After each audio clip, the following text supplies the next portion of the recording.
Slet ki 2025 ki question makha chatharak po oina ko maths ki sarukta question number 7 da ko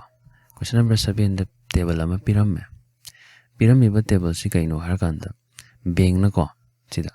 haidi mana sida pithoka the table below gives the quantum of load distribution load kyam pithoki gi habe gi matang da ko beng manga gi haidare si pyramid ba chahi ka 1982 1983 84 85 86 haidana pyramid ado question ji da hangi jina sigi table se paro ado question ji khummo haibane ado si loi pawe da ka leite ko sida hangi ji tang yeng bi loi mana sida hangi je kaino har kanda the disbursement of loan was more than 25% helo haibane of all the banks bank pumna maki ko karma chahida 1986 ki adana sigin data ji khatne ba khona yeng du sidi ko ngau no moi mi ambition bai wane ba ko adamana sidi higher 25% ne adu ga 1986 ki bempungna maki habne ba adri 1986 ti sile adu sida 1 ju yeng oroi 2 ju yeng kai mi yeng oroi sida mana of all habne apun bagi ne ba adu apun ba sida yeng ne ba sida ko si yeng du ne ba ko na adu du bu sida ka do yar kanda mana sida pyramid 25% have never 25% hen ba have never hari sigi total sigi apun ba sigi 25% hen ba have never ado sida yeng adong ne sigi masing sing sida ko to sigi masing sing sida haita sida sigi manga si manung da 25% heli ji karamba beng no hai ji yeng adong ne to bu mana sida percentage da piram banina akhoi sida di khang sida number nga ta pirame natra adun si khoi yeng ba ya dreba aduna high ba percentage in number kya ga mana ge have je khoina hana on bam dakar le aduna singarang joi tawre percentage ki number on ba jam live sis ko ba dre ko kamai on ga no har kana si 25% je into total si formula je dum pa dam any question da percentage ki masing da on ge hai tar ga di adum total na dum multiply da goda adu tar ga di 25% hai bi atra di 25 by 100 yare ko adu sigi total di kya no adi total di 203 ko simtang puri sanar si adu di 203 into 25 di ko 5 3 are 15 le 2 5 are 10 le 2 3 are 6 2 0 are 0 2 are 4 le 2 tar di 5 7 0 5 ko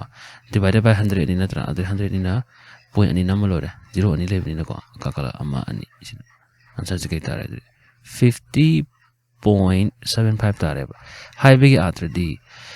25% jina high je kai no hakanda si percentage number on thora ga de hoina kai tare hakanda 50.75 tare adana sida question jida hangi je kai more than have ni ko aduni takpati si ki beng manga sida si ki masing hen ba kana yaw gi yengo have ni aduri jong si 70 ma hele ko hadi 50 hele basi yare madi hendre madi yogdre mazu yogdre aduri only si tare si kana na beng kram no beng 1 ta put answer si tare yare ko next question da find the binary equivalent of 27 ja si ki binary equivalent akoina like tami je akoina tami je decimal ne ba decimal ha ga de akoina masing je 0 de na ko 1 2 3 and so on masing je 9 bu le ba adana 0 de gi hobni na pulap na ma je 10 digit ne le de seng bai di ko adana si bo akoina decimal ka we akoina ka tami maths adagi plus minus tawri sing je decimal ngak ta ne ba adu bu computer de binary ta we binary hai je by have di ani have ni ko by means ani akoina ka bicycle ga na hai je saka ani pa le ai ne bicycle ko tumai da udana sida binary equivalent hamne binary ki ti this is ani khakta ne ba ado 0 de gi hobani na ma je 0 ko wanga de hen leite ba adam masing di this ani subani na ma je koina binary kauri ne ba 2 digits ko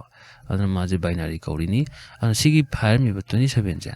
binary o lo have ne ba yam lai ba si divide tor lo re ba ko divide to wi niom ja man di mana de do ta la ke sida question na pyramid 27 ko ado binary olo hamna khoina 2 digit ne khange ko si 2 jina mo na divide to de utara ga di 27 ji 2 na di yele yeng jine ahi ba kambu ki bri yara haita ba gi sida hola 27 ji 2 na yele kal 2 1 are 2 ko 7 le me 2 3 are 6 sida remainder 1 le me hai bi 2 ji 13 ni ko 27 yen bakan 13 tare remainder 1 lem sigi remainder se somda irakata mai sumana 1 so I leo sim yare ko next amuka si pose 13 jo sidi tum tawra ko 2 6 are 12 ni natra 12 wa sidi ama lemdra leme ko ad lemba remainder somna amuka samana iro yare ko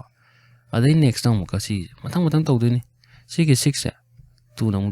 2 3 are 6 ni ko adu sidi 2 3 are 6 tar mina mai remainder am ta lemdre remainder am ta leitre adu mai remainder leitre mina 0 1 thare adai mathang da mu 3 tab leite ko 2 1 are 2 ni natra 2 1 are 2 tare 2 1 are 2 ogam si 3 le 2 kha to di ama mu leme yare ko adu sidi makha tab hone ngai leitre 1 ha sidi 2 na yen bya de loire ko aduna horan si kamaina irakani har kan da makha dai hore rakada sumana yare ko adri makha da hoktar sidi hod ma hodni ko 1 1 1 1 0 1 1 0 1 1 yare ko se khoina kamai ini har kan sumana binary khangna ba na tu na ko le idene adu siga chana budi kai le 110 si le ko di summe sini yam lai ada the next ko si question ji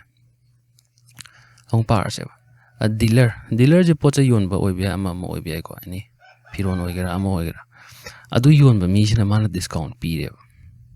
mana pi discount se kan ra 10% discount pi re kai de pi discount no ma sa mark price si ki mark price ya mark price ki a thje kai no ha kan da khoina dukan da sat pa kan da poram lai ba kan da ko akoi solak pa maman do haitare hari MRP da lupa cham pi ba je s MRP da ri chama pi bane do khoi si da ri IT yoli gaina to maina hari ba maman je mark price ne ba hari sola iba maman je haitare what percentage should the dealer increase the mark price to ke hangat ka duino hange ke dong no ba so as to make an overall profit of 8% ma je punna ma je lairu bu da ki ma je 8% to nga yon da sunga ya de yare ko adu tar ga mana ma paisa do kyam chaun haijan duino sine ma je hangi question ji haide paisa je yam pikna son tar ga di ma tong oi duine ba khar chaun haijan duine ba lupa chaunga ri yon bani adu nangi cham ta birage ga na hai chaun son ja lingi mo da kana duini dana ko adu kyam chaun son jan duino haina hangba question ne adu sumaina percentage ta hangba question ji de khoina percentage haide chama da haibne aduna simba question ji de khoina hotpa nungai na bai da makta chama da lower hotpa na nungai yare ko aduna kwai live da di khoina sumaina lower se kwai live da di ko CP hai nang na leiru ba ji cost price haibne ko CP di nang na leiru ba ji lupa chama da leiren khala se lupa chama da yare ko adama haje overall profit of 8% haibe ki atri chama da nipan haibne yare ko adu aina ju chama leure adu aina nipan du tonge natra haibdi sida profit percent biram ba jadum nipan andum iba yare maram di aina chama gi da holabani nai tare ko anu my profit nipan ne adu di aina yon du sil pa kya da aina chama da leure bani lupa nipan tonge du da aina yon ga du mamam di lupa chama ga nipan ne sine bu di lady boss si gyan tara ga di step am tangai re ko sida manam hairi 10% discount pi sine man hai discount hadi handa ba ni ko akoi nu khang mani discount yam pi re ga ji po che hongi ne adu mana sine pi re discount sa mark price ne sige solai ba price wai khang de kya da son ge ji sine ba ko hot ko dois adu mana pi re ba discount hai bi handa ba hai ni ai sai hai ga chama da zum hot ni adu handa ba 10% handa ba chama la tara handa ba hai ji kya 90 ne yare ko 90 dugi mark price se kya ka mana do har kan khoi na sai yon dui ma man jing mana roi ro ai am tanga halake sida mana pi se discount pi ne 10% discount har ga de khoi na hantha ba ha ne 10% handare chama de 10% handare 90 tare sime yare ko adu mana se hai cha on je hore ira pa kan se into ola ka de message on the mark price I mean MP like mark price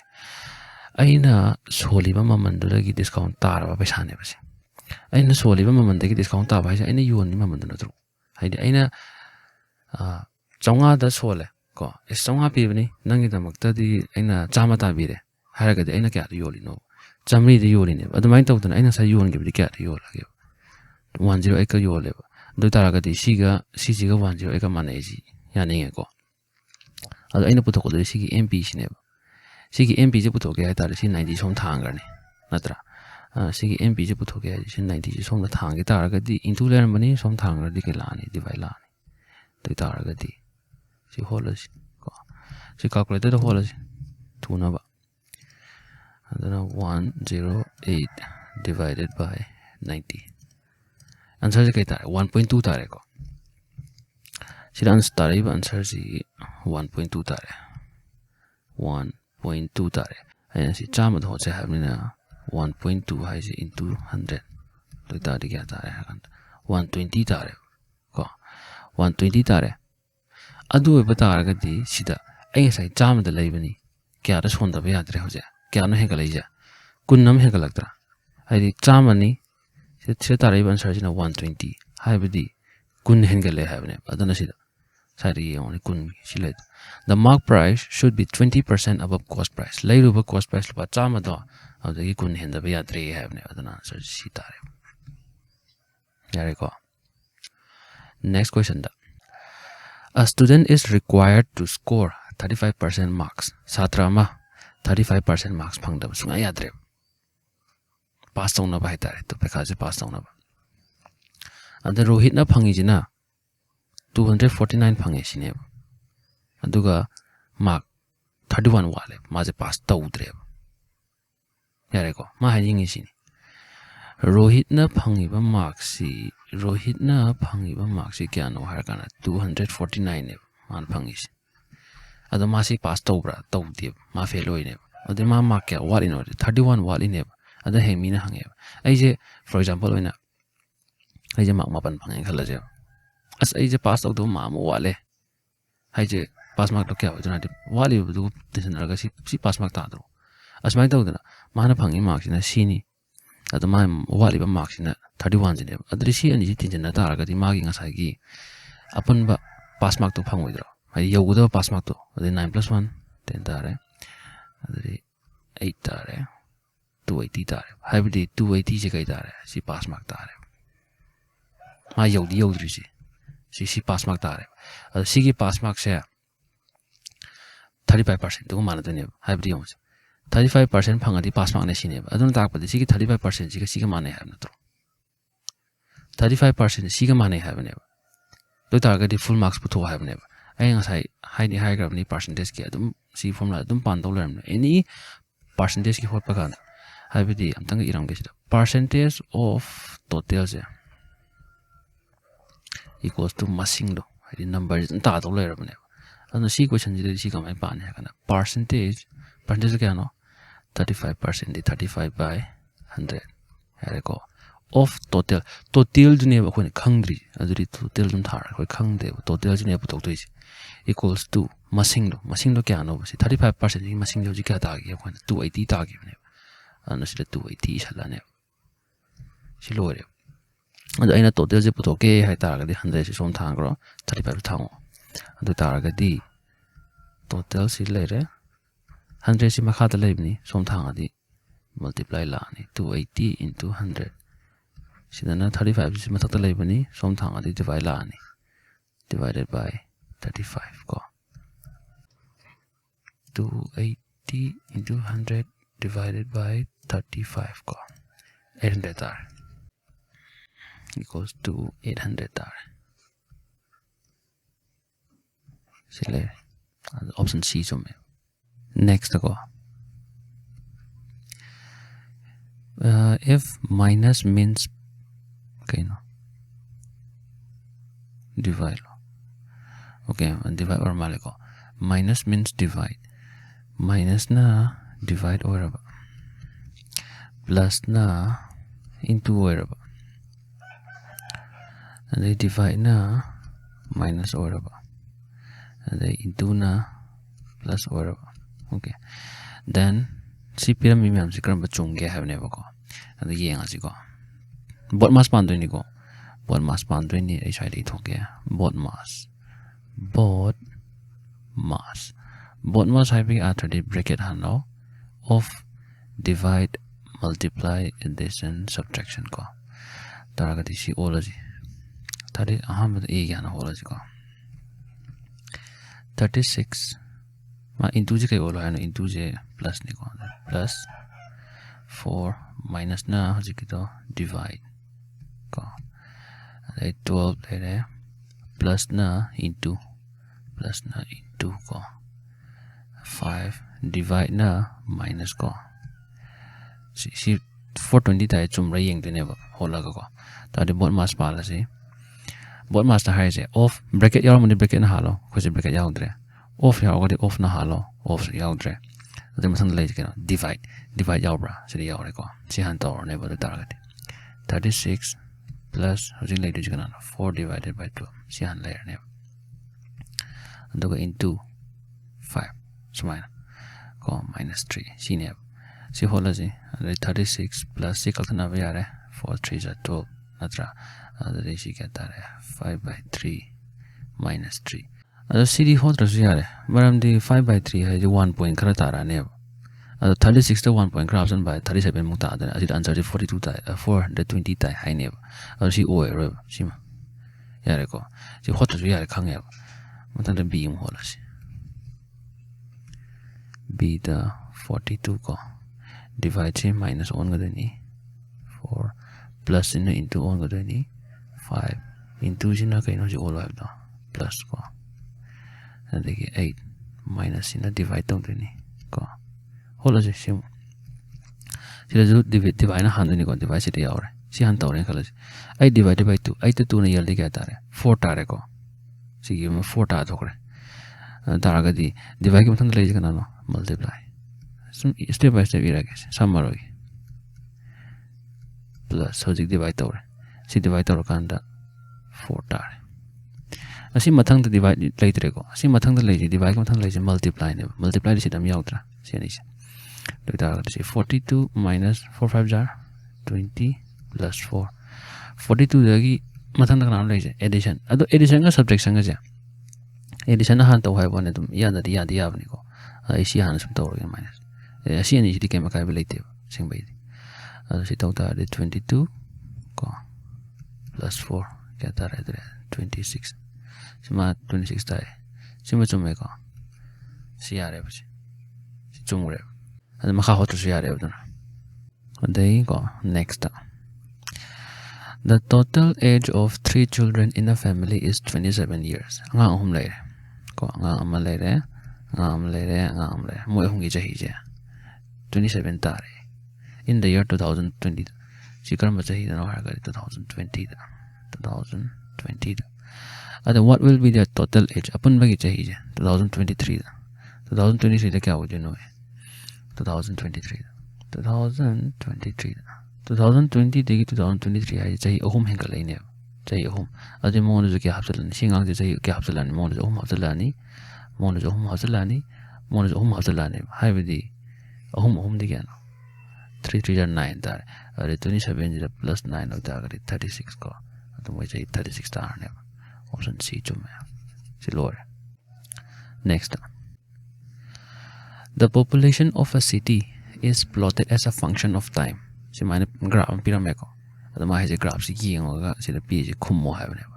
ada hoina khanga da bam na ko graph se exponentially har tar ga di ko exponentially is my to so exponential is my khangwa khala ka ne ba sina exponential ne dum sam ka ga de ma di exponential di sum ka ga de ni ko ada sina parabola ji di makhan di lai re ko du dar normally parabola so my to ne ko na si mong de ura ka ne ada ga sida linear hai se linear ji ma sum ka ko linear ji am thi mar wo ko linear ji straight hoina sum tring kaim to khoi ba de ma de pura straight la si wo linear ko so my ere ko ada mathang da na ka dor exponentially and stabilize adi lep khre have ne normal kem ta hong gidre have ne ata de si question jiri si di za chana do ne ko ai hara ge exponentially high sum he ka dam ata sida di ma de he kalam ga lep khre ere ko adon ha mai se me yad re mathang da parabola si man de na si bi ga ja si me yad re next linear is zum ding chung udang ne sina linear is zum ding chung udang ne da ma zum dre ꯈꯣꯏꯔꯦꯕ ꯑꯗꯨꯅ ꯁꯤꯃꯁꯨ ꯌꯥꯗ꯭ꯔꯦ ꯑꯗꯨꯅ ꯁꯤꯗꯗꯤ ꯑꯃꯨꯛ ꯀꯩꯗꯧꯔꯦ ꯑꯦꯛꯁꯄꯣꯅꯦꯟꯁꯤꯌꯦꯜ ꯑꯦꯜꯖꯦ ꯍꯥꯏꯕꯗꯣ ꯑꯍꯥꯟꯕꯒꯤ ꯈꯪꯋꯥꯡ ꯋꯥꯡꯈꯠꯂꯛꯑꯦ ꯁꯨꯝ ꯋꯥꯡꯈꯠꯀꯗꯕꯗꯨ ꯀꯩꯗꯧꯔꯦ ꯃꯥꯁꯦ ꯁ꯭ꯇꯦꯕꯤꯂꯥꯏꯖꯦꯁꯟ ꯂꯦꯞꯈ꯭ꯔꯦꯕ ꯋꯥꯡꯈꯠꯄ ꯂꯦꯞꯈ꯭ꯔꯦ ꯁ꯭ꯋꯥꯏꯗ ꯄꯜ ꯂꯩꯊꯣꯛꯈ꯭ꯔꯦꯕ ꯑꯗꯨꯅ ꯗꯤ ꯆꯨꯝꯃꯦꯕ ꯅꯦꯛꯁꯇ 2 ropes ꯀꯣ ropes ꯍꯥꯏꯗꯤ ꯊꯧꯔꯤ ꯑꯃꯅ ꯀꯌꯥ ꯁꯥꯡꯕ ꯑꯃꯅ 12 ꯃꯤꯇꯔ ꯁꯥꯡꯉꯦ ꯀꯣ ꯑꯃꯅ 12 ꯃꯤꯇꯔ ꯁꯥꯡꯉꯦ ꯑꯃꯅ ꯀꯌꯥ ꯁꯥꯡꯉꯦ 8 ꯃꯤꯇꯔ ꯁꯥꯡꯉꯦ ꯑꯗꯣ ꯁꯤꯁꯦ ꯑꯩꯈꯣꯏꯅ ꯃꯀꯛ ꯃꯀꯛ ꯀꯛꯊꯛꯀꯗꯣꯏꯅꯦ ꯁꯨꯃꯥꯏꯅ ꯍꯥꯏꯅ ꯃꯀꯛ ꯃꯀꯛ ꯀꯛꯀꯗꯣꯏꯅꯦꯕ ꯇꯧꯕꯇꯕꯨ ꯀꯛꯄꯁꯦ ꯑꯅꯤꯁꯦ ꯃꯥꯟꯅꯒꯗꯕ ꯃꯉꯣꯟꯗ 4 4 ꯁꯥꯡꯉꯗꯤ ꯃꯉꯣꯟꯗꯁꯨ 4 4 ꯁꯥꯡꯒꯗꯕ ꯃꯉꯣꯟꯗ 5 5 ꯁꯥꯡꯉꯒꯅ ꯃꯉꯣꯟꯗ 5 5 ꯁꯥꯡꯒꯗꯕ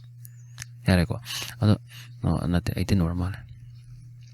ꯑꯗ ꯁꯨꯃꯥꯏꯅ ꯄꯨꯟꯅ ꯃꯦꯛꯁꯤꯃꯝ ꯍꯪꯉꯛ ꯇꯥꯔꯕ ꯑꯗ ꯁꯤꯒꯤ ꯀꯣꯏꯁꯟꯁꯤꯃꯗꯤ ꯁꯨꯝ ꯈꯪꯖꯜꯂꯣꯗꯤ ꯁꯨꯃꯥꯏꯅ ꯊꯧꯔꯤ ꯑꯣꯏꯒꯦꯔꯥ ꯂꯪ ꯑꯣꯏꯒꯦꯔꯥ ꯑꯦꯅꯤ ꯄꯤꯅꯤꯡꯕ ꯄꯤꯔꯝꯃꯒ ꯀꯣ ꯑꯗꯩ ꯃꯕꯥꯅꯤꯒꯤ ꯁꯨꯃꯥꯏꯅ ꯑꯄꯨꯟꯕꯒꯤ ꯃꯦꯛꯁꯤꯃꯝ ꯍꯪꯉꯛ ꯇꯥꯔꯒꯗꯤ ꯍꯩꯁꯤꯞꯅꯤ ꯁꯤꯃ ꯁꯨꯡꯀꯥꯎ ꯀꯥꯎꯕꯤꯔꯅꯣ ꯑꯅꯤꯁꯤ ꯁꯤꯗꯤ ꯁꯨꯡꯀꯥꯎ ꯀꯥꯎꯕ ꯌꯥꯗ꯭ꯔꯦ ꯁꯤꯒꯤ ꯈꯣꯡꯁꯤꯕꯨ ꯍꯪꯉꯛꯑꯒꯗꯤ ꯍꯩꯁꯦꯞ ꯑꯗꯨꯅ 12ꯒ 18ꯒꯒꯤ ꯍꯩꯁꯦꯞ ꯂꯧꯒꯗꯕ ꯀꯣ ꯑꯗꯣ ꯍꯩꯁꯦꯞ ꯂꯥꯏꯗꯤ ꯂꯥꯏꯔꯦ ꯁꯤ 6 3 18 6ꯒꯤ ꯇꯥꯏꯝ ꯇꯦꯕꯜꯗ ꯂꯣꯏ ꯌꯥꯎꯔꯦ ꯌꯥꯎꯕꯗꯤꯀꯣ ꯑꯗꯣ ꯍꯌꯦꯡ ꯑꯦꯅꯤ ꯃꯁꯤꯡ ꯑꯃ ꯄꯤꯔꯛꯄ ꯀꯥꯟꯗ ꯈꯪꯅꯕ ꯀꯃꯥꯏꯅ ꯍꯣꯠꯀꯅꯤ ꯍꯥꯏꯔꯒꯅ ꯑꯄꯤꯛꯄꯗ ꯂꯧꯔꯣ ꯑꯗꯣ ꯁꯤ ꯗꯤꯚꯥꯏꯠ ꯇꯧꯔꯣ ꯁꯤ 12 1 12 6 ꯂꯦꯝꯃꯦ ꯁꯤꯗ ꯔꯤꯃꯦꯟꯗꯔ ꯂꯦꯝꯃꯤꯉꯩ ꯃꯊꯪꯒꯤ ꯁꯤꯒꯤ ꯁꯤꯗ ꯂꯩꯈꯤꯕ ꯄꯣꯠꯁꯦ ꯁꯣꯝꯗ ꯑꯃꯨꯛ ꯊꯥꯡꯊꯔꯛꯀꯗꯕ ꯑꯗꯨꯒ ꯑꯗꯨꯝ ꯍꯣꯠꯇꯣꯏꯕ ꯍꯥꯏꯗꯤ ꯔꯤꯃꯦꯟꯗꯔ ꯂꯦꯝꯗ꯭ꯔꯤ ꯐꯥꯎꯕ ꯁꯤ 12ꯁꯦ ꯁꯤꯗ ꯑꯃꯨꯛ ꯊꯥꯡꯊꯔꯦ ꯑꯗꯨꯗꯤ 6 2 12 ꯇꯥꯔꯦꯀꯣ ꯔꯤꯃꯦꯟꯗꯔ ꯂꯦꯝꯃꯦꯀꯣ ꯔꯤꯃꯦꯟꯗꯔ ꯂꯦꯝꯗ꯭ꯔꯦꯕ ꯔꯤꯃꯦꯟꯗꯔ ꯂꯦꯝꯗ꯭ꯔꯕꯅꯤꯅ ꯑꯟꯁꯔꯁꯦ 6 ꯑꯣꯏꯔꯅꯦꯕ ꯁꯤꯅ ꯍꯩꯁꯦꯞ ꯂꯧꯕꯒꯤ ꯈꯨꯍꯣꯠꯁꯦ ꯑꯗꯨꯅ ꯁꯤ ꯇꯥꯔꯦ ꯑꯟꯁꯔ ꯕꯤ ꯁꯤ ꯂꯣꯏꯔꯦ ꯃꯦꯠꯁꯀꯤ ꯁꯔꯨꯛ